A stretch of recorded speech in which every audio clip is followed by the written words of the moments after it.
And now, coming at you from the 5-Star Physique Studio in Knoxville, Tennessee, this is The Drop Set.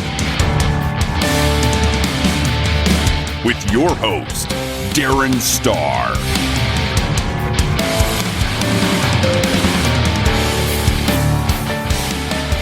Hey everybody, thanks for tuning in. I am Darren Starr and I'm a full-time online prep coach and have been since 2012. You can check me out at 5starphysique.com and read about my coaching programs, check out workout programs that I have available, read articles, and most importantly, you can click on the podcast button at the top or go straight to thedropset.com to vote on the most recent poll question posted at the top of the page. It is really kind of hard to believe that I've been doing this since December of 2016, but here we are, we're over 200 episodes in and we're still kicking. It's crazy stuff.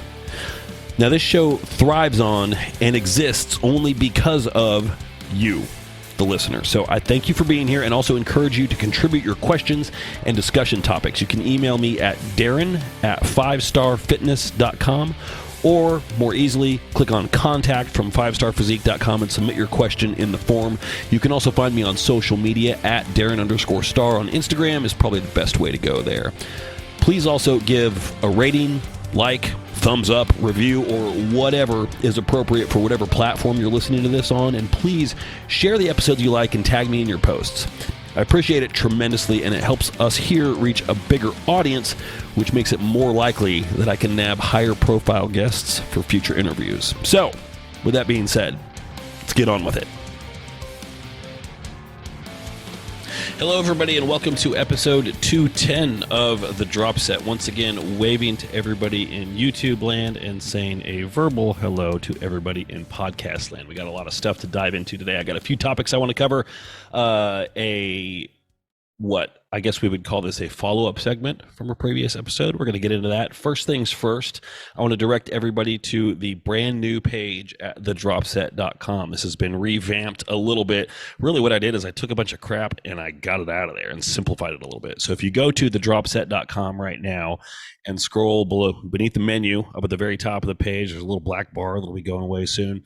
And there's just the latest episode right there. You can hit play, and then right below that is the poll question, which we have had heavy voting on this poll question so far. We have had 6,000 votes. No, just 6. I'm sorry, 6 votes. So come on. I see the analytics for this. I know there are more than 6 people, a lot more than 6 people. So my turnover rate in getting people to go to thedropset.com and vote on that poll is embarrassingly low. I feel like it's an indictment on my character as a human being. And honestly, I'm offended at my poor performance here. So I will get down on my hands and knees and beg of you, please go vote. So the question is, what are your thoughts on extended breaks, 2 or more consecutive days from training? You either look forward to them or you dread time away from the gym. Tell me what you think. Tell me what you think. If you have a suggestion for a question that you think we should tackle in the poll, let me know. I'm all ears. So, there's a lot of stuff I want to get into today. The first thing is, I don't know. I mean, I hesitate to even bring this up because it does feel a little gossipy, and I don't like digging into gossip, but nonetheless, I feel like it has to be said because it concerns somebody that has been on this podcast in the past. So back in episode number, Lordy, I have no idea what it was, a while back, we had Stephanie Flesher on the podcast, who told me at the time that she wanted to be identified as Stephanie Marie. So that's what I went with, even though she doesn't really call herself that anywhere else online. But I respect everybody's wishes, so cool. And we talked about coaches and diuretic protocols. And the first thing that I want to throw out there is that I take back nothing from that conversation. Like, I think all of those things that were raised were totally legit and needed to be said, and people still need to be called out. You know, the people in question are still having their clients end up in the hospital and retiring from bodybuilding. It's not good. So people are continuing to do stupid shit. you need to stop doing stupid shit, please. So, and this is really all concerning diuretics. Has very, very little to do with anabolics. That's another discussion.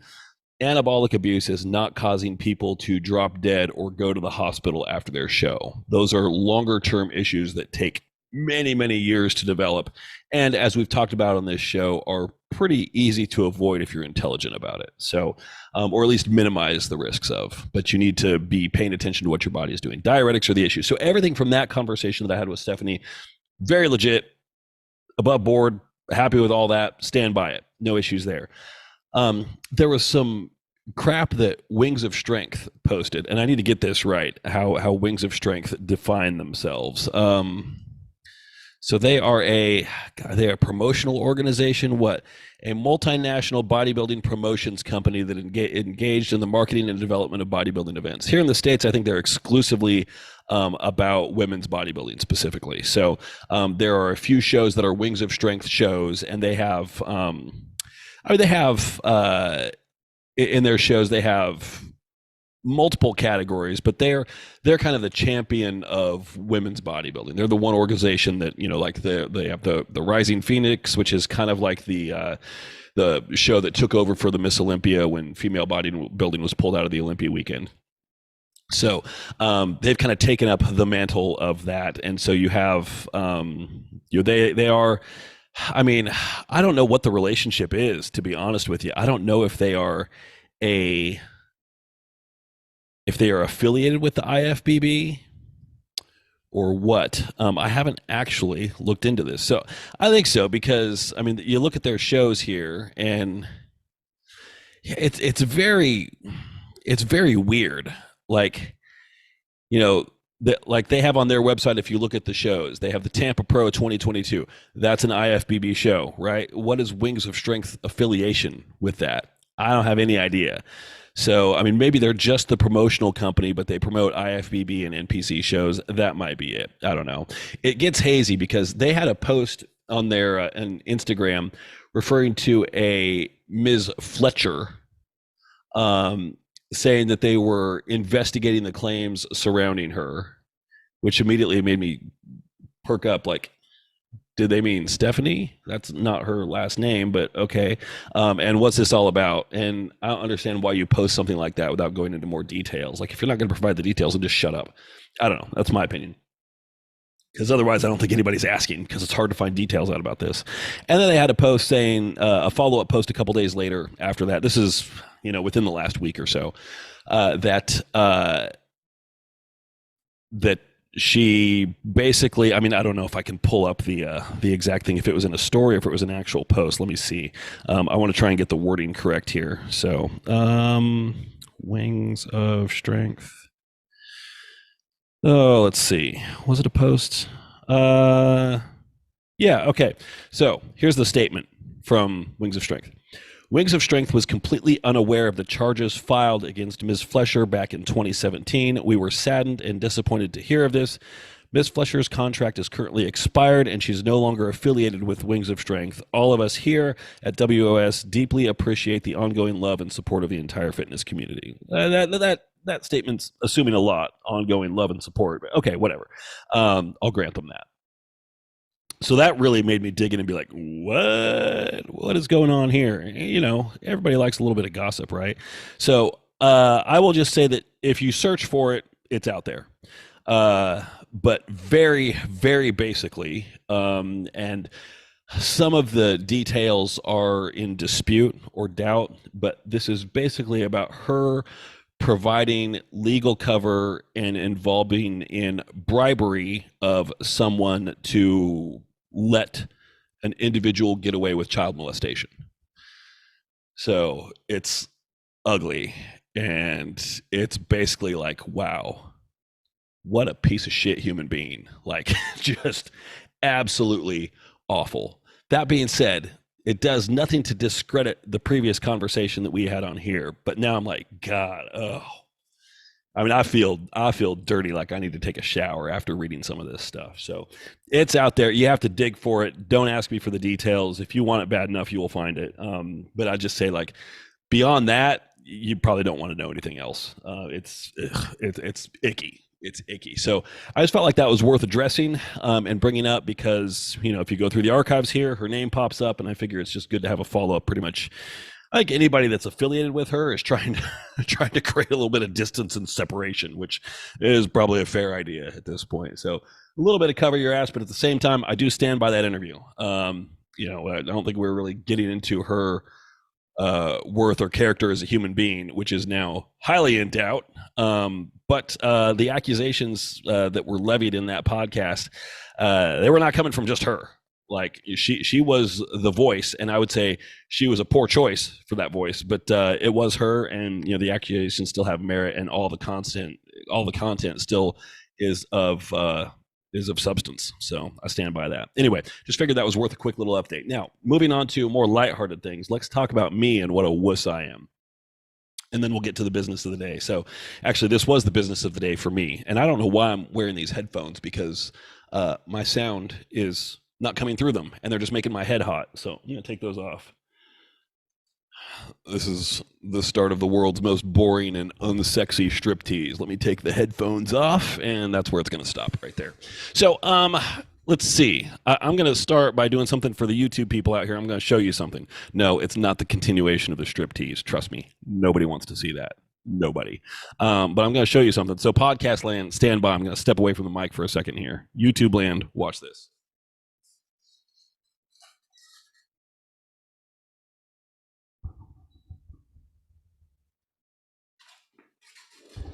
Yeah, how's that? Showing some leg on YouTube there.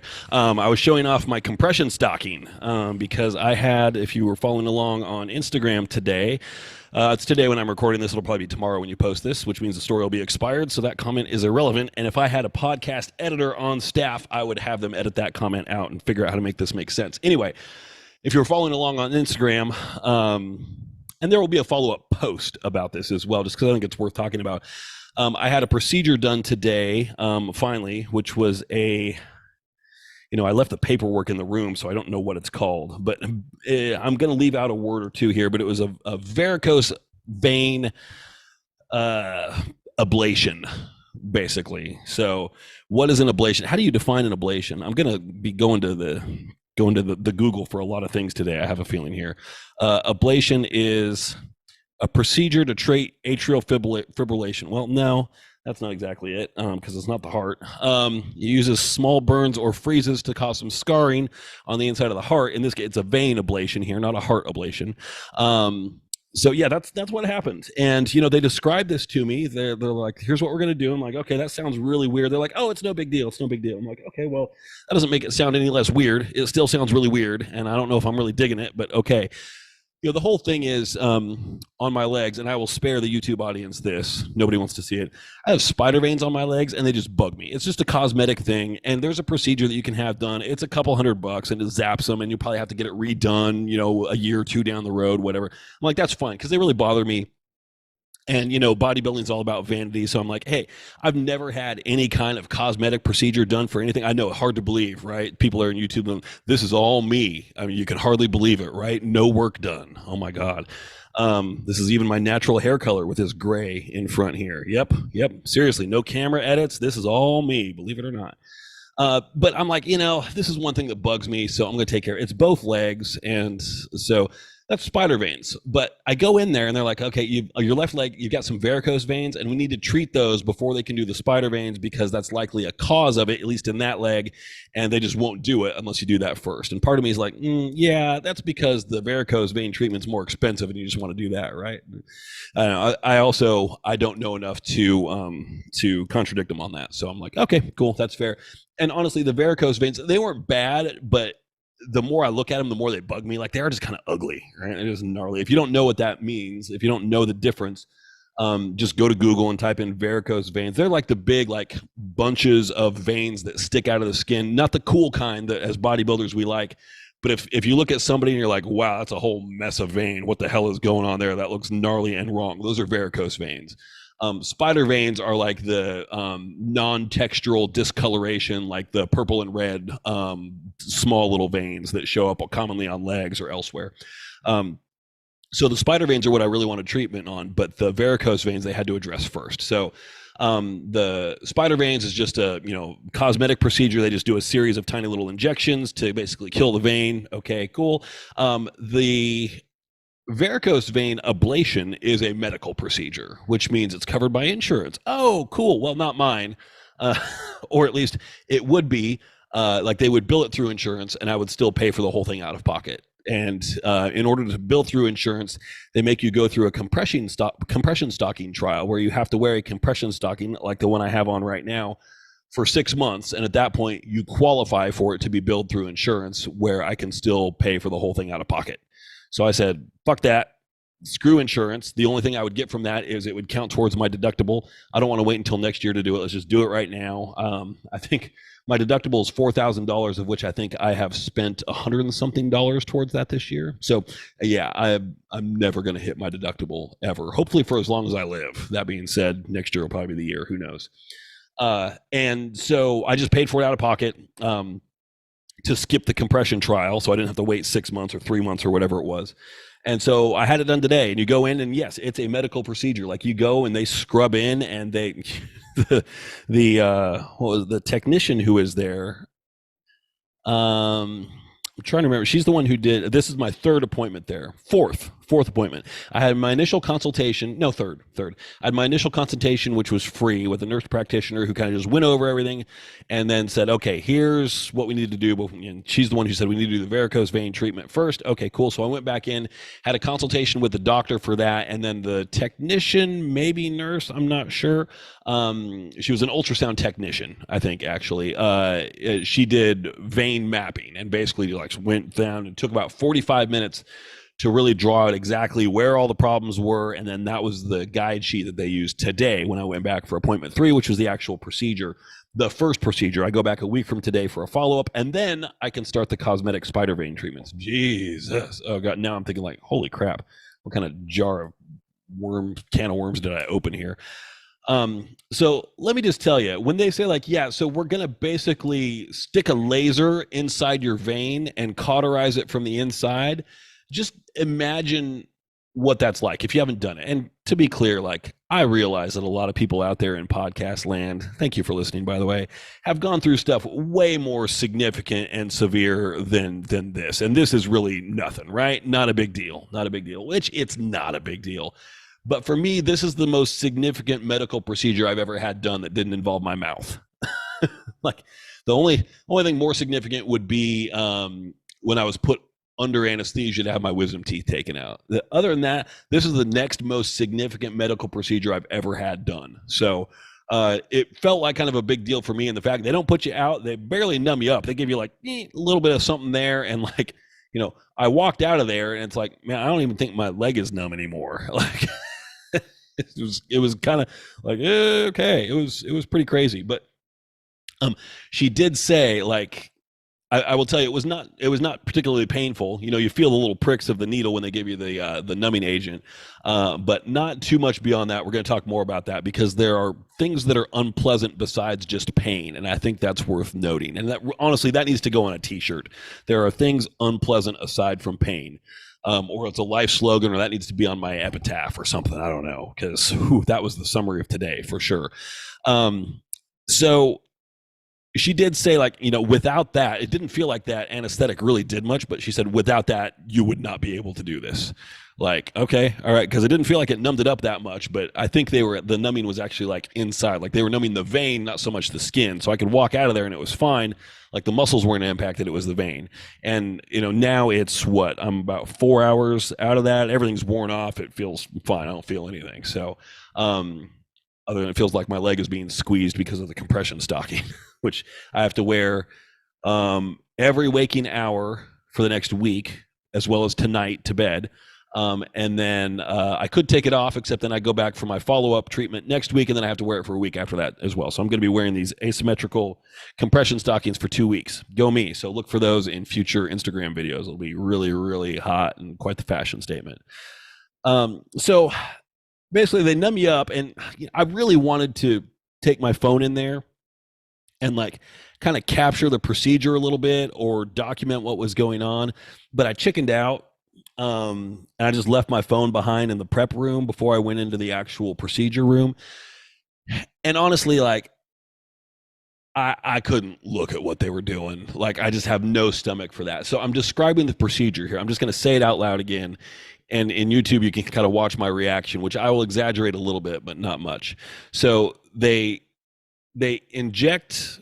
They make some kind of an opening. I don't know exactly what, but they stick some kind of a needle in there, and then through that needle, they pass this catheter, which at the end of it, this looks very suggestive here. I don't know how to describe a catheter insertion without making it look like the hanky panky sign. There's probably a way to do it, but it's eluding me. I don't know. So they stick that thing up, and the way it looks, well, no, I'll just describe it here. So they brought it in like around the knee ish, and had to get it up to about, like, I'd say 3 inches short of the groin.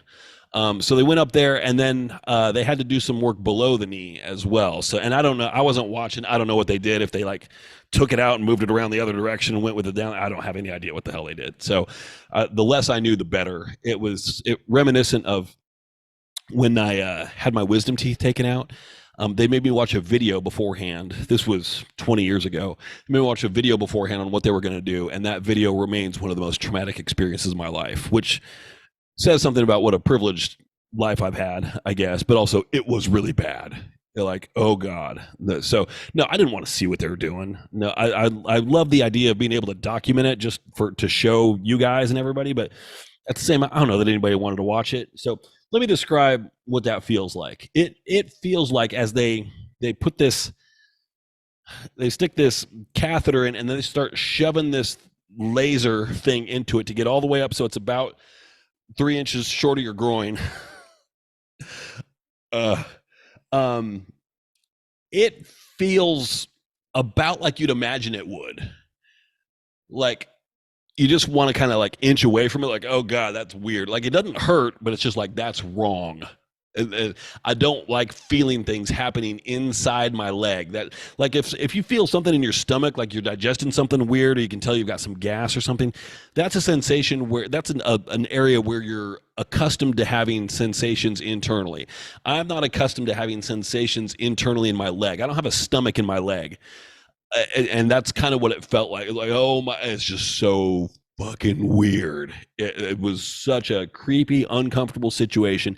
And I've seen enough sci-fi horror movies where people have like little alien things inside their body, and you can see them crawling under their skin. Like, that's what it felt like.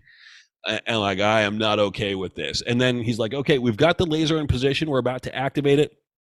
He's like, you may get a burning taste in your mouth.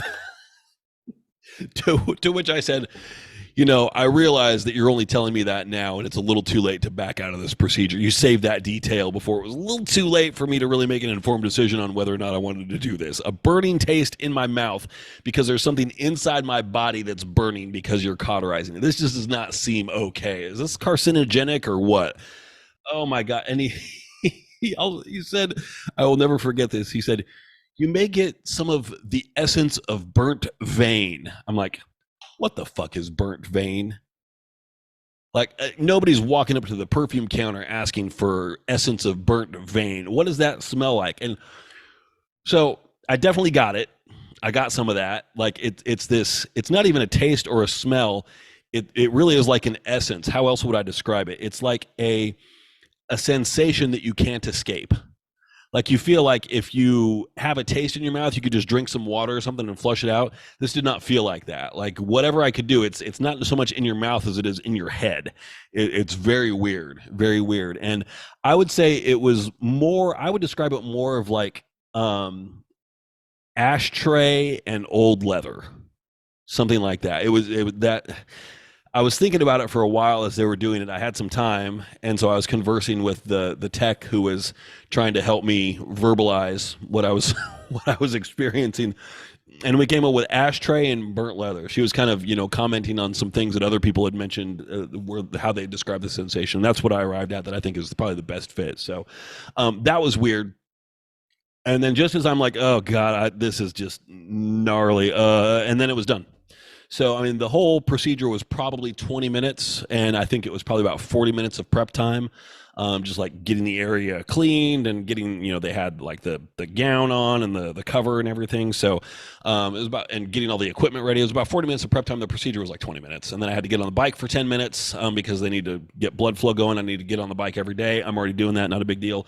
I can resume lifting tomorrow. I could have done it today, honestly, but I'd already scheduled it as a day off. So it wasn't a big deal. It was just super, super weird and uncomfortable, but it wasn't painful. It was really just one of those things where like, oh God, I really want this to be over, just because I'm getting creeped out. And I think if I hadn't seen so many movies like, Alien, or good Lord, I don't know, Event Horizon, or any number of things like that, I probably would have been okay with it. But having that stuff in my head, it's like, no. If somebody had never seen a movie before and they went and did that, it would be absolutely nothing. I think it'd be totally cake. So anyway, that happened today. And then next week, a week from today, I will go back and have the second procedure, which sounds like it's kind of a cleanup thing. It's just a series of injections localized in specific spots that need extra attention. That's it. So we'll see how that goes. Whew, man. Oh, all right. So let's talk about this, shall we? Let's change the damn subject here. I've got a few things that I want to go over here. So one, these were questions from people. By the way, I'm starting to run through, starting to kind of come short on my questions here, and what the kind of stuff that people want to talk about. So whatever questions you have for me, shoot them on over, please. Absolutely. This is from Nita, client of mine. So she says, suggesting a podcast question on the difference in using free weight or bar exercises, dumbbells, and cable as far as muscle growth. Is any better than the others? And then maybe I've already covered this. I might have, I don't know, but I've covered a lot of stuff. And there's no reason not to revisit it, because I don't expect that people have listened to everything that I've ever put on here. Good Lord, if you have, you have my... you have my condolences. But also, every time I touch on a topic, and this is true for every time I do a check-in with a client and come up with something, I always end up talking about something different and saying different things anyway. So it's always worth revisiting stuff like this. So hold on, I'm going to adjust my microphone here a little bit if I could, because it's coming at me from a weird angle that I'm not liking here, and I think it's impacting how I sound. Hold on. This is the thing here. How do I? There we go. Yeah. Okay. That. Good. And then does this go here? Yeah. But hold on. See, this is the kind of thing a podcast editor would edit out. She'd be like, "No, dude, get your act together." All right. That didn't really do what I wanted to do at all, but we're gonna pretend it did. Okay. So yeah, basically, like, free weights versus machines. It's that old argument here. So. Advantages and disadvantages of each. I'm going to type a couple of notes here in Nita's question that I have up in a document so that I can make sure that I cover certain things. So basically, it's like, what are the various exercise modalities that we have? Well, there's body weight, there's free weight, but I'm going to be more specific here because free weight can mean a lot of things. We're going to say dumbbells, we're going to say kettlebells, we're going to say barbells, and we're going to say plates also, because we can do exercises with just plates. And then we're going to do machines, but we are going to talk about plate-loaded machines. We're going to talk about selectorized machines. We're going to talk about cables, with the understanding also that many and cables is multi. What would be the right word here? Multi.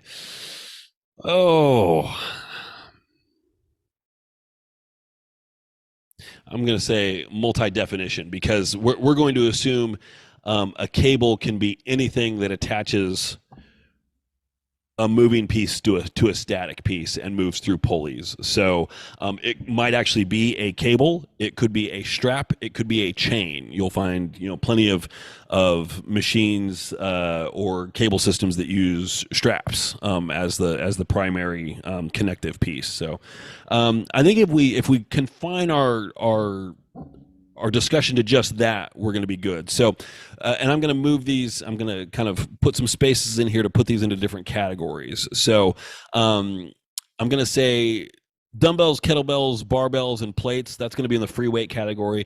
Plate loaded and selectorized machines are in their own category, and then cables will be in a different category as well. So understanding that a lot of plate loaded and selectorized machines have cables they utilize, but that's like internal to the machine. It's not part of what you're grabbing, right? So when I talk about cable, I'm talking about like, a cable system where you attach handles to it. You can move the thing up and down, or like a pull down, or a row. Oftentimes those things, they don't really have a free weight alternative that's really the same thing. So body weight exercises, I find them to be the most limiting, just because your body weight is one thing. It is what it is, and if you can't do an exercise with your body weight, you're kind of out of luck, unless it's an exercise that is modifiable in some way. But if you're trying to do pull-ups and you don't have bands or a machine, it's a binary thing. You can either do pull-ups or you can't. And if you can't do pull-ups, it is very difficult to get to a point where you can. You can strengthen your back, but you improve your performance at pull-ups by doing pull-ups. And if you can't do something, if you can't do a pull-up, or you can't do something that I would consider to be a gateway drug towards pull-ups, and you're not going to get better at them. So I think the word that I'm looking for here is modality, like exercise modalities. That's what we're talking about here. I'd have to double check that, but I think that's the word I'm looking for. So body weight, it's one of those things that doesn't really play into bodybuilding too much, unless we're talking about finishers, or pull-ups are a good example there, push-ups.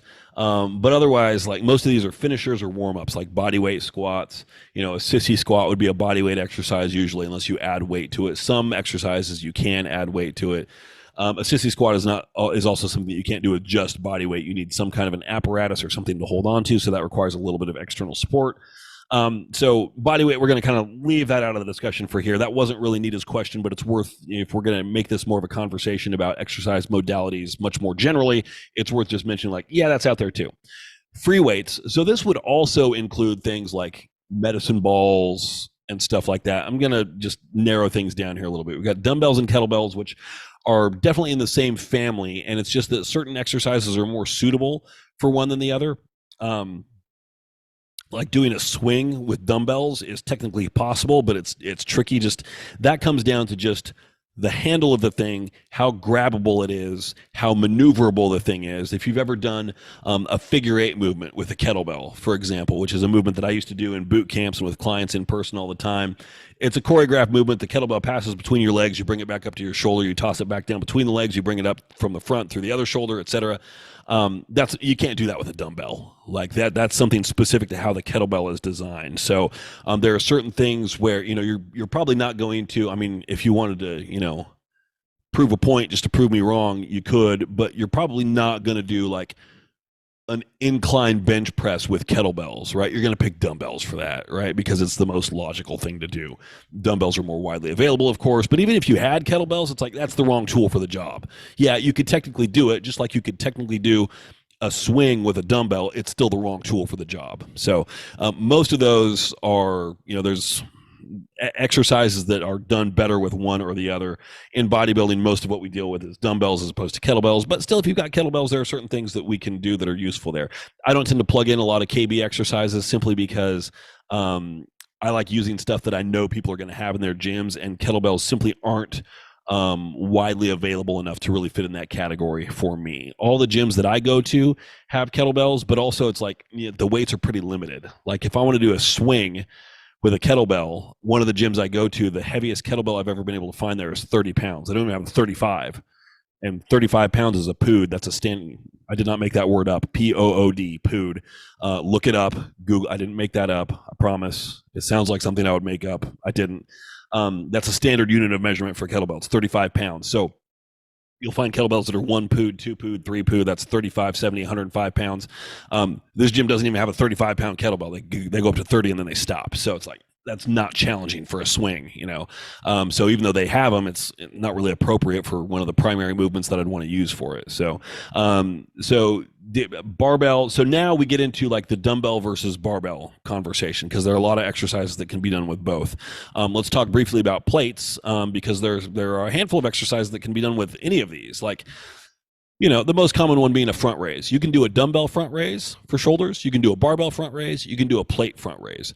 The main difference with all of those, I mean, clearly with dumbbells, you have the ability to go isolateral. With barbell and plates, you're going bilateral, both arms at the same time. So you get a little bit of extra flexibility, or you lose flexibility, which you might intentionally want to do. If you don't want to perform a movement isolaterally, but you want both arms going together, you would pick a barbell, or you could do plates. You could also do a dumbbell bilaterally just by lifting both at the same time. There are potential issues with that. There are also certain benefits to doing it that way. Like one arm might want to take over more than the other. And potentially with dumbbells, you could identify that. But it's one of those things where you've really got to be paying attention and looking for it, and probably recording video of that, because being able to, watch it and notice that while concentrating on what you're doing at the same time is pretty difficult. So those are all just things to think about. And the important thing in this conversation of free weights, if we're talking about, barbell press versus dumbbell press, or a barbell row versus a dumbbell row, or a dumbbell RDL versus a barbell RDL, is there are no bad options necessarily. They are all valid tools. They are all legitimate exercises. You might have a preference for one or the other. Like, I definitely prefer dumbbell press over a barbell press, especially if we're talking like incline bench. But that's what it is. It's preference. Is there anything wrong with barbell press? No, and I'll do that as well. I feel like I perform dumbbell press better.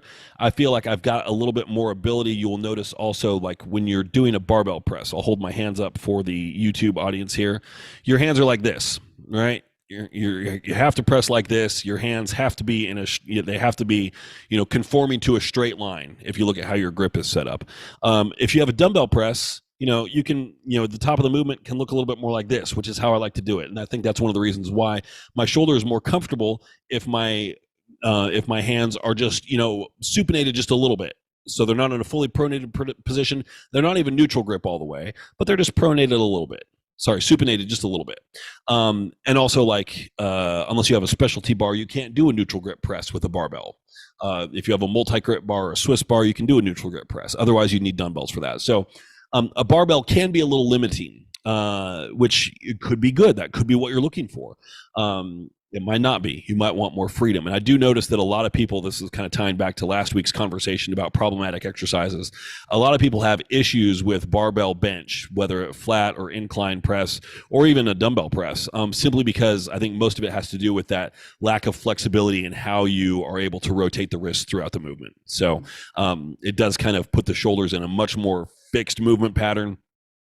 And while having to provide maximal stability at the same time, because there's none inherent in the movement itself like you would find on a machine. So there are no bad options here. Do you prefer one or the other? Yeah, oftentimes you will. I definitely prefer a barbell RDL versus a dumbbell RDL. And the reasons for that are completely logistical and practical.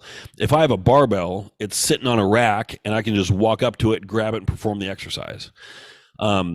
If it's a dumbbell RDL, I'm going to be grabbing some pretty heavy dumbbells, which means I have to walk to the rack, bend down, grab them, walk back away from the rack, because only assholes perform exercises while standing at the rack and blocking it for other people.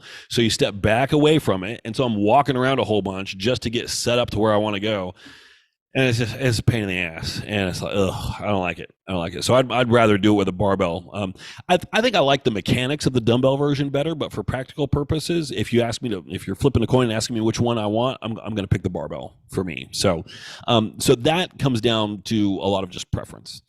Plate loaded and selectorized machines are often,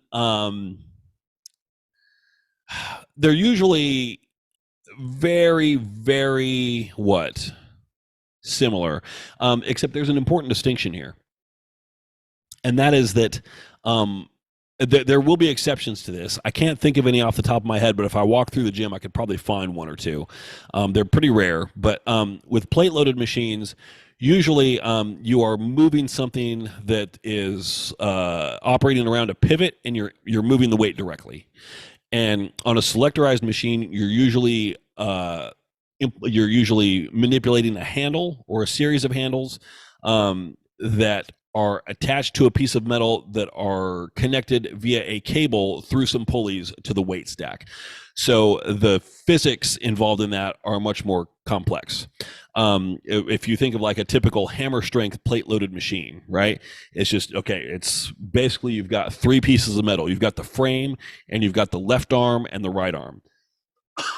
Now, those arm assemblies might be made of several pieces of metal, but they're all welded together into one big fixed contraption that has the handle on one end and the peg where you put the weights on the other end. Somewhere in the middle of that is going to be a piece where it connects to the frame, the rest of the machine, right? So it's got that one pivot point right there, and that's it. So you're just using physics, you're operating a lever, and that's it. It's very simple. It's easy to understand. It's pretty easy to set yourself up with. A good selectorized machine is going to be designed in much the same way where it feels intuitive like that. But the problem is a little bit more complicated. Now, the way that can be more productive, and this is where we get into the physics a little bit, and this is where I get to geek out. Hold on just a second here. So, sorry, that was once again a Midnight Cherry C4 break. Midnight Cherry C4, the official energy drink of the drop set. Not really, but it feels like it.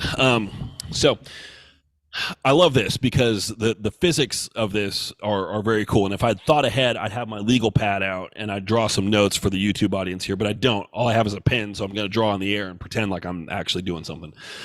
The physics involved in this are really cool. So physics problems get more complex when you start adding pulleys into the equation.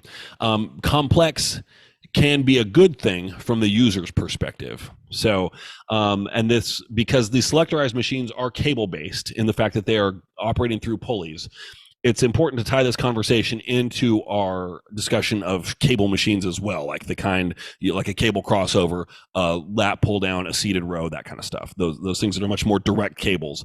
A selectorized machine, I guess the difference there is the cable is kind of hidden. Like you're not really drawn to it because you're not clipping a handle into the end of the cable or anything like that, but it's there and it's working in much the same way. So pulleys present an interesting challenge. I often talk about my background in civil engineering courses, and I had, the first two classes that you take as part of your engineering curriculum are statics and dynamics. Statics is how the load affects a non-moving system, i.e., forces on a building. Like the weight of a building down on itself, et cetera, like trying to figure out if I build this structure, will it stand? Can it support itself? Can it support wind gusts? That kind of thing. So forces on a static structure. Dynamics are forces on moving or mobile structures. So one of the elements in there is a chapter on pulleys, because that's what pulleys do. Pulleys are machines that are designed, they were invented to help people perform tasks that they couldn't perform without them. The most simple pulley is one where it's anchored up high and there's a rope that goes through it, and you pull down on something and you can lift more off the ground than you could if you were just trying to lift it directly through the aid of the pulley. So it acts as kind of like a weight divider, basically. So, and now depending on how many times that cable that works through the pulleys, that cable or that rope that works through the pulleys, how many times that changes direction and what the lengths are of the cable. Like if you have, let's say there's a pulley positioned up here and there's another pulley positioned, like let's say 4 feet below it, and you have a cable that goes up over one end and down over the other end and then back over to something else. So you've got like 4 feet down, 180-degree turn, and then 4 feet back up, and then it hits a pulley and then it goes off to the side or something like that. The distance, that 4 foot distance, matters as far as how that impacts the weight. So that's why I tell people, when you're looking at weight stacks in the gym, completely disregard whatever number is on the weight stack. Oh, I did 120 pounds. I did 140 pounds. No, you did whatever weight it says when it's at the 120. But if you put a force spring on that thing and pulled, it's probably not 120 pounds. It doesn't matter. We're going to pretend it is, but it just means that if you take, if you go to one gym and you do 120 pounds on a pull down, and you go to a different gym and it has a different pull down machine and you put 120 pounds on it, don't expect it to feel the same. There isn't a lot of transference between those two. It just depends on how the people label the things. It's probably 120 pounds of weight, but how do the pulleys involved in that machine change that weight from the actual weight to the perceived weight. It can be a big difference, and never is that more obvious than if you look at the most common thing in the world in gyms, which is that cable system where you've got a seated row, you've got a seated pull down opposite from that, you've got a cable crossover in the middle, and then you've got another seated row and pull down on the other side. So it's this big contraption, and then usually on the outside, you've got a single cable thing that goes up and down, and the crossover things in the middle go up and down. Life Fitness, I mean, every brand of gym equipment manufacturer, they all make one. They all make one like that. It's very standard. Sometimes they'll have like a dual cable on one of the pull downs and one of the rows, so you can do individual handles or whatever. But they all have something like that. And what you will notice on those, and the one that I can speak to the most is the Life Fitness one, because it's in all the gyms around here. If you do, let's say, and this is where I see people get into trouble. And I promise we're getting somewhere on this. Bear with me. I know physics, who cares, but I care. And by extension, if you're here, then that means you care too, right? I'm pretty sure that's how it works.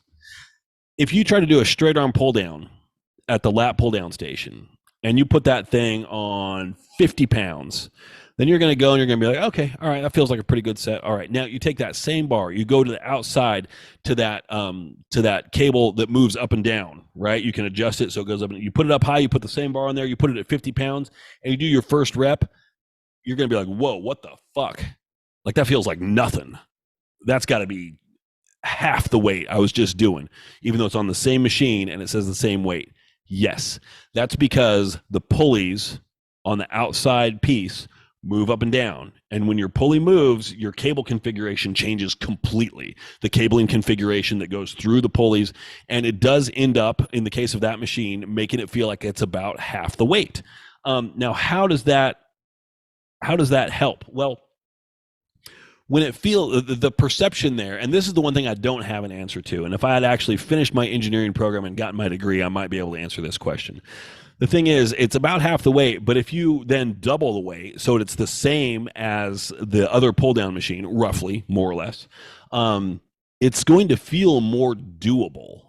Like, it's the same weight, but you're going to feel like you have a better control over it because the weight simply scales up in a way that's much more useful for a single joint exercise like that. So I always tell people, that lat pull down station, the seated cable row station, those are what we call fixed pulley cables. And if you're doing something at a fixed pulley cable, you want to do a compound exercise there, typically. If you're doing a single joint exercise, like a straight arm pull down, joint's the only thing that's moving through that exercise, right? With a regular pull down, your shoulder is the only thing that's moving there.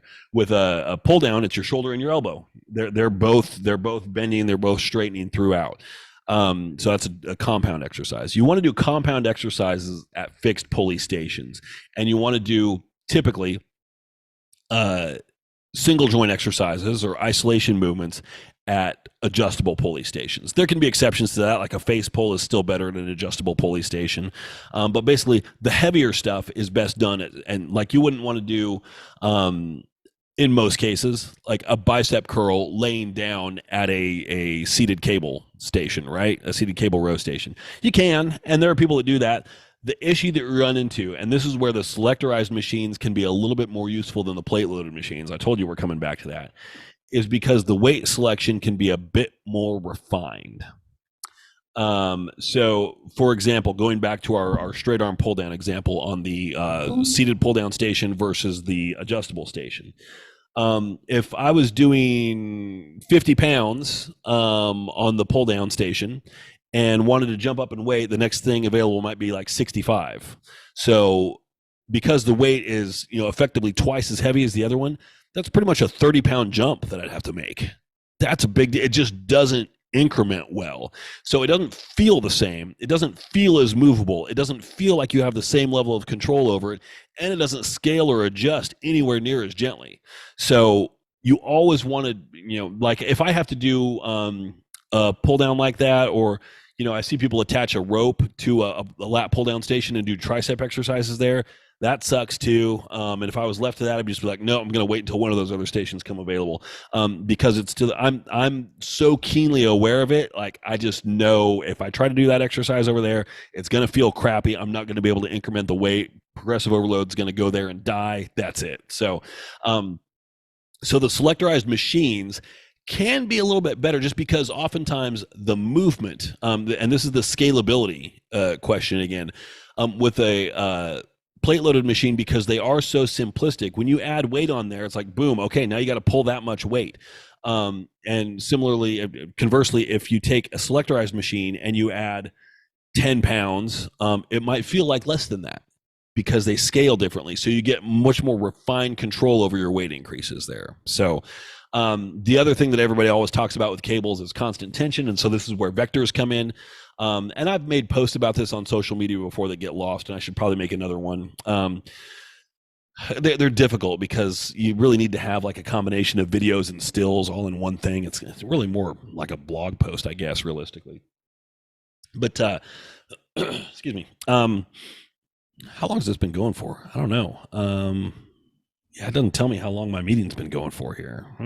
All right. Well, hopefully not too long. Hopefully you're all still with me here. With free weights, you're always operating against gravity. With cables, you're always operating against the direction in which the cable is pulling. So you've got to look at that. So you've got to look at how the machine is constructed and look at the vectors that are involved. I know I'm giving you all physics homework here when you go to the gym, right? But you get something out of this, and I think it's probably worth definitely like a lecture with some visual components to it. Just what everybody wants when they go to a podcast, right? A lecture. Well, that's kind of what podcasts are, realistically. This one, anyway. Sorry, apologize to everybody. I don't know where Derby went. She was in that bed when I started here, I think. I remember her being there, but she ran away. My mascot, the whole reason, the thing that gets me views is gone. So gravity is always working against you with free weights, which means if you curl a weight up and you curl it up to here, and for the listeners on video here, I'm showing something that, it's curled all the way up so that my wrist is kind of, my elbow is pushed forward a little bit, so my wrist is kind of on more above my shoulder, versus if I kept my elbow pulled back, then my wrist is out in front of my arm a little bit. If I do that, gravity is pulling straight down, so my bicep is still under tension here. That's good. If you do this and push your elbow forward a bit, gravity is still pulling straight down, and now there's still some tension on the bicep, but it's less. You got a lot more tension on the shoulder because it's being responsible for keeping that elbow pulled up. So you can let muscles off the hook and make other muscles work that maybe, shouldn't be working, and they're just not an efficient way to work that muscle. Like, you don't want to turn a bicep curl into a shoulder exercise, right? There are other ways to work the shoulders. They get a different day. Fuck them, right? So with cables, though, like if I take a low pulley cable and I put a straight bar or an easy bar handle on it, and I grab it with a certain amount of weight and I step back a couple of steps. So you're not necessarily standing right up on it, but you step back a little bit and you curl up like this. Look at the next time you do this, look over in the mirror and look at the angle that the cable is going back towards the pulley that it originates from. It's going down, but also like out in front of you a little bit, right? Because you took that step back. If you're right on top of it, that cable is going to be going straight down, and it's acting very much like gravity there. So you can still cheat those reps a little bit. If you take a step or two back, then suddenly, regardless of what you do with your elbows, it matters a whole lot less. You get more of that constant tension that people advertise when they promote cables over free weights. A lot of that is fixable just by having better form with your free weights, but the constant tension of the cable, it is different. So Nita, to answer your question from about 3 hours ago, they're all good. Everything is good. Everything is valid. They're just all different. And what I hope that y'all get out of this is a notion of what to think about when you're doing these movements, so that you can get a sense of how they are different, how they feel different, why they should feel different, and work on that proprioception. What you want is to really build your ability to identify how a muscle feels throughout the course of an exercise. And so if you can really clearly define like how your bicep feels different if you're doing a dumbbell curl versus a cable curl versus a machine preacher curl, those are all different. They should all feel different. The way that you set up for those movements should all be different. Even though they're all elbow flexion exercises. They're largely the same, but they should all feel different. And not necessarily one better than the other or anything like that, but they're all going to hit things a little bit differently, which is why we don't just do one bicep exercise in a workout or one back exercise and just do 20 sets of it. First of all, it'd be boring, but also angles and variety are important. So that was the most long-winded answer to a pretty simple question. So you see, that's why it's okay to revisit things, because today I took a hit off the crack pipe before I started recording this. I had all kinds of energy, and so we get a big spirited discussion on different exercise modalities. So, all right. So this is kind of a long elaborate question from Charlotte, another client of mine who has questions about macros, etc. She sent me this a little while back, and this is just kind of a good primer, I think. She said it might be too elementary for some of the listeners. I disagree. I don't think, because even the basics, I benefit from revisiting some of the basics sometimes. I think we all should do it, and just to make sure, like, oh yeah. And talking about macros, I did want to shoot over or mention this. I had a client of mine, Jason, thank you, Jason, by the way, who gave me a heads up on this website that he'd been using, which honestly, this might be old news to a lot of you, but it's new to me. I've never seen this before. It's a website. It's called Eat This Much, which this sounds like they're a sponsor of the podcast. They are not, although I totally might reach out to these people and see if they're interested, because this website is badass. It's awesome. So this is unfiltered commentary coming from me. I love it. So what this website is it's a place where you can go and plug in your macros, and it will create meals for you based on the macros that you plug in. So I pulled up today. I've got my numbers plugged in here. I think I had my actual numbers plugged in, more or less. It kind of makes you provide a range.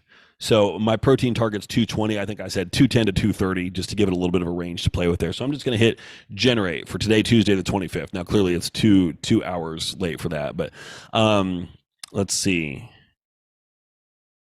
Yeah, okay. I don't. Something happened to these numbers, and I don't know what they are. I was playing around with this, but clearly I didn't leave the same thing in here, the same targets in here. So yeah, no, I don't know if it didn't save them or what, but it has my protein target is somewhere between 243 and 429.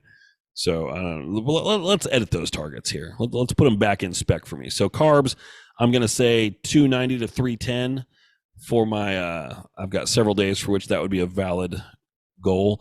Fats have to stay pretty low. So for me, that's going to be like 47 to 56, we'll call it, something in there. And then protein, I'm going to say like 210 thereabouts to 225 or something. Okay, and now it's saying, wait, your calories are set too high. I'm like, well, just fix it. Increase macros. No, I don't want to do that. So 2704. What if I just do that? 2704. And hey, great, it's going to make me change all those freaking numbers again. Okay, hold on. Bear with me here. It's going to be worth it, trust me. So 291, okay. Carbs generally around 300. Fats generally ballpark around 50-ish, something like that. Thereabouts. I'm giving this pretty narrow target, so I'm not giving it a lot of wiggle room to play with here. And there we go. Protein generally around 220 or so. I gotta inch that up just a little bit. Okay, cool. So save changes, great. All right, and now let's regenerate meals for today. There we go. Okay, so now it's created a plan for me that's 318 grams of carbs. Fats are 75. That's out of my spec. That's 20 grams over my spec, so I don't like that. So it does say your diet stats differ significantly from your targets. So I don't really care about that because the targets were things that it set in there. And my protein's 207. So, okay, good starting point. But basically, it's given me 5 meals here. And these are things, I wouldn't necessarily go here and just say, let it plan all your meals. But if you want some ideas, here you go. I mean, it's pretty cool. Like a breakfast, it says high protein pancakes and 1 poached egg. I mean, if it were me, I'd just take the egg and like work it into the pancake mix, but okay, whatever. Lunch, cool summer cucumber, chicken, and tomato toss. and then a mung bean salad. I mean, I would never in a billion years make that on my own, but I might try it. And it gives you estimated cost breakdowns for all these meals as well. So you can specify your macro targets. You can specify your food preferences, like, hey, I'm keto, I'm vegan, I don't do dairy, that kind of thing. And then you can get in here and specify other things for these meals, like, hey, I don't want this to be a snack meal. This is something where I have time to make something. Like, make this more of like an actual, like, I don't want a smoothie, I want a Whole Foods meal here. And there are other things here where this is what cheesy vegan zoodles. Okay, so that's zucchini, onion, bell pepper, broth, nutritional yeast, pepper, salt, garlic powder. I'm not sure how they arrive at 46 grams of protein for that, but whatever. Bean sprout and spinach salad for that for dinner. Okay, and then lunch they've got a dairy-free protein and cocoa shake. Spinach salad with blackberries, and then there's some snack that's turkey, corn, and tomato wrap. Okay, all right. It's an idea generator for me, more so than it's going to be like, hey, I'm going to eat all these foods. It's just some good ideas. So eatthismuch.com, check it out. They do have a paid version as well. This is all with the free version here. They do have a paid version as well, where you can actually like export all this to a grocery list, and then export that grocery list to Instacart and send it to a local grocery store, have them deliver it for you. So they really kind of like make it kind of dumb, which is pretty cool. So just figured I'd point that out as we're talking about macros here. So Charlotte says, she says, since she logs her macros daily, interested in learning the finer details about them. Okay, so she says, generally, why are proteins, carbs, and fats so important in this process? Well, your body needs all of them for different reasons. We fixate on protein as bodybuilders because protein is required for protein synthesis in the body, and if you don't have protein synthesis in the body, you can't build muscle, or also lacking it, you will atrophy over time. And if you're trying to train, you just can't atrophy. If you're placing large physical demands on your body, you need protein synthesis just to be able to maintain the muscle mass that's in your body, let alone generate new mass or build new tissue on top of that. Carbs are the most immediate form of energy source. So if you need quick energy, you've got fast carbs, you've got slow carbs, so things that are higher in sugar, higher glycemic index, things that are lower in sugar, lower glycemic index. The easiest thing there to think about is fruit or other carbs. That's the most basic, dumbed down way that you can think about it. Or other things that are higher in sugar, if we're just trying to limit the discussion to Whole Foods here and not the snack aisle at a convenience store. It's probably the way to approach it there. So in general, if you're trying to think like, is this a slow carb or a fast carb? If it's fruit, it's a fast carb. If it's anything else, it's slower than that, at least. So and that's just about the how readily available the energy is. Fats are important for a few things. So they are a more they go through a different process in the body to be available for energy, but they are an energy source as well. They also have to be present in the body for the absorption of fat-soluble vitamins. So if you are chronically low in dietary fats, which will really only happen if you're doing it on purpose, then your uptake of fat-soluble vitamins might be deficient as well. You might find yourself a little deficient in A, D, E, or K. And deficiency in those sucks. I mean, a lot of people have a vitamin D deficiency just based on where you live, but you can throw yourself into a vitamin E deficiency just by being super, super aggressive on your low-fat diet as well. And it's the kind of thing where you can supplement with it, and it still might not help, because without those fats, your body cannot really uptake those fat-soluble vitamins at an appreciable rate. So that, very generally speaking, that's what all those are for. Proteins and carbs. She said, why is there a ceiling/threshold on the proteins we can intake, whereas carbs are significantly more variable? Well, there's a ceiling or threshold on both of them. The problem is you don't really know where it is in your body. There have been studies done, and they have been inconclusive in that they reach different conclusions. But my general thinking is bodybuilders have to have higher protein than the average bear, not as high as some people might think. They don't have to be 450 grams for a dude. But if you're a 200 and something pound guy and you're trying to get by on 110 grams of protein, you're not going to do as well as if you bump that up significantly, like, double it. So I would say 1 pound, 1 gram per pound of body weight is just a very, very basic, easy to calculate threshold. If you're there, you're at least in the ballpark. So generally a little north of that is probably a good idea. So it comes down to, you can't just take all that protein and divide it into 2 meals and call it good, because you're going to overshoot that threshold. Where is that threshold? It's hard to say for sure. But you want it evenly distributed just so that it becomes a non-issue. Pretty much, it's one of those things where your body is a black box and you can't treat yourself as a lab experiment and run daily tests on yourself to measure your protein synthesis in the body and find out, oh, it's much more optimal if I don't go above this number. I get these little dips throughout the day in my protein synthesis. If my protein is low for these hours, like what, that's not going to happen. So what we do is we make certain assumptions that there is a threshold. It's something that's not unreasonable, but for guys, I would say if you're taking in 70 grams of protein per meal, that's probably more than your body knows what to do with. Again, probably.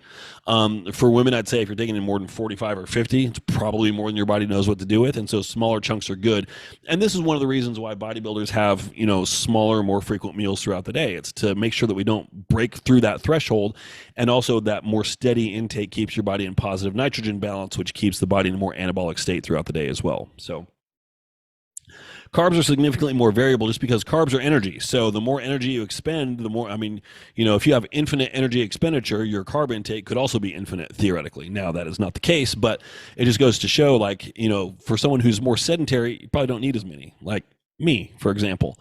I go hard in the gym, which is why I have, a big pre-workout meal to help fuel that, and then a big post-workout meal with a bunch of carbs. And then typically I tend to scale my carbs down a little bit outside of that. I still want to, at this phase at least, keep myself in a little bit of a surplus, but I'm not continuing to be super active the rest of the day, so I don't get as much benefit out of that. So there's definitely a relationship there between your activity, your recovery needs also. So if you go really, really hard in the gym, you have a good post-workout meal, great, with a lot of carbs, well, your body still probably needs more than that afterwards if you want to grow. If you just want to maintain, that's fine. That's a different story altogether. But I will typically, if somebody's trying to grow, I'm going to try and throw carbs in all their meals just to make sure that they've always got enough gas in the tank to fuel recovery. Charlotte continues, heard that proteins are the building blocks of nature. Yeah, I think that's something that we all learned in like middle school biology. That was one of those things, like, the mitochondria is the powerhouse of the cell. That's like the only thing that I remember from the 8th grade or 6th grade or whatever it was. Thank God I don't want to remember anything else from that time period. It was awful. I do remember that it was awful. Only other thing I remember, mitochondria, powerhouse of the cell. That's it. So that's another one of those things. Proteins are the building blocks of nature. Yeah, because, I would say carbon is the building block of nature, because all life on the planet is carbon-based, but whatever. We're splitting hairs. What do amino acids have to do with this? So amino acids are the building blocks of protein. How are amino acids defined? That's something that I want to get the Google definition of that and make sure I get it right here. Organic compounds, so again, they're carbon-based, that contain both amino and carboxylic acid functional groups. Hundreds of amino acids exist in nature. By far the most important are the alphas, which comprise proteins. 22 alpha amino acids appear in the genetic code. Now that is interesting, because that raises a question. What is missing from this list? So this list says there are 21 amino acids that comprise proteins. This says there are 22 that appear in the genetic code. So what is the other one? I wonder if I can do like an A/B list or something like that. I don't know. Probably not worth it. One of them is going to be missing. I don't know.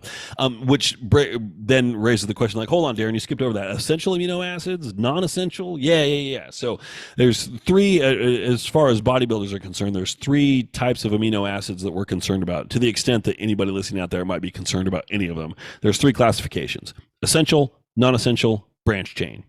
We all know branch chain, right? BCAA is branch chain amino acids. There are 3 of those, and they are, I would say, like the king of the amino acids. So those are valine, leucine, isoleucine.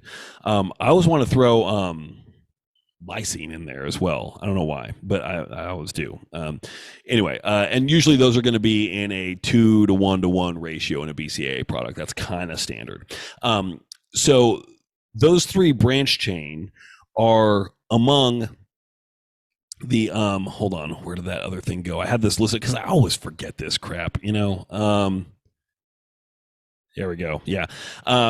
So there are 21 amino acids that we're concerned about for protein synthesis, right? So as protein is the building blocks of nature, amino acids are what proteins are made of. We talked about complete proteins before.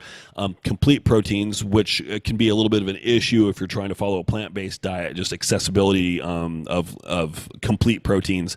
So you need a complete protein in the body in order for it to be able to engage in or partake in protein synthesis in the body, which we need for muscle development or preservation. So there's 21 amino acids that are in protein. 22 are in our genetic DNA, apparently, according to this other article, but whatever. Of those, 9 of them are considered essential, meaning that your body doesn't produce them and they have to be taken in through your diet. So those are the ones that are most important. And of those 9, 3 of them are your branch chain amino acids. So those the ones are considered like the most important of the 9 essential, which are the most important dietarily of the 21 total. So there's a hierarchy here. Why are those 3 more important than the rest of the 9? You're getting into organic chemistry now that is beyond my pay grade. I don't know. So I will just full stop, don't know. And I would say also you're getting into a situation there where it's like, as a computer operator, do you need to know how the transistors in your processor work? Probably not. Might it be interesting? Sure. But is that essential? No, it's really not. So that's kind of like where my level of curiosity stops. It's like, okay, cool. As soon as it looks like I'm pulling up pages that belong in a chemistry textbook, that's where I check out. Because again, above my pay grade. So let's see. Yeah, and actually that's pretty much her question there. So just a little bit of a bringing up to speed on macros and why they're different and why you can't necessarily just transfer from one column to another. The ratios of these things are pretty important. They also have different functions. They serve different utilities for dieting as well.